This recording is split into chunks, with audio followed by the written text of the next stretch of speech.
Hi everyone, তোমরা তো আমার আগের ভিডিও থেকেই জেনেইছো আমার শরীরটা কেমন ছিল। আর আমার শরীরটা এখন বাড়াবাড়ি হয়েছে, আমাকে ডাক্তার দেখাতে হয়েছে।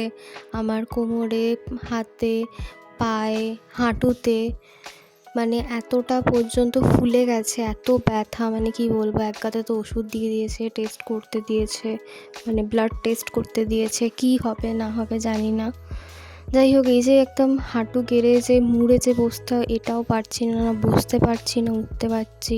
খুবই খারাপ। কবে আবার তোমাদের জন্য নিউ মেকআপ ভিডিও পোস্ট করব সেটাও আমি জানি না, কিন্তু আমাকে তো ভিডিও বানাতেই হতো, তাই ভাবলাম ছোটোখাটো একটা ব্লগ তোমাদের সাথে শেয়ার করাই যায়। আর আজকে যেহেতু শিবরাত্রি, সেই জন্য ভাবলাম এরকম একটা ভিডিও বানাই, তোমাদেরকে সাথে শেয়ার করি, আপডেট দিই যে কেন আমি ভিডিও পোস্ট করতে পারছি না। একবার জাস্ট আমার হাঁটুটা দেখো কতটা ফুলে গেছে। আমি একটুখানি দেখানোর ট্রাই করেছি। এই যে এতগুলো ওষুধ দিয়েছে। আর সেম আমার বোনেরও হয়েছে। ওর পায়ের মানে আগে প্রথমে ব্যথা ছিল, তারপরে ডাক্তার দেখানো হলো, তারপরে এক্স রে করানো হলো। এক্স রে থেকে জানা গেল যে ওর লিগামেন্ট ছিঁড়ে গেছে।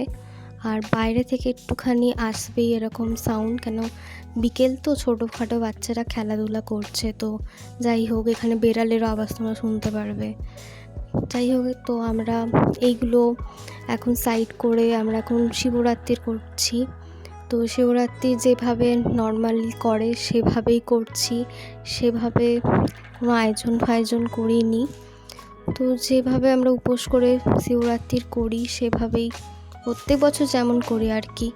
এই ব্যাপারটার জন্য এইচএস দিতে পারিনি। যাই হোক, তোমাদের নেক্সট ভিডিও কি চাই, কোন মেকআপে, সেটা বলতে পারো। আমি যদি সুস্থ হয়ে যাই তাহলে অবশ্যই একটা মেকআপ ভিডিও শেয়ার করব। আর এখন পুজো কমপ্লিট হয়ে গেছে, দেখতেই পাচ্ছ।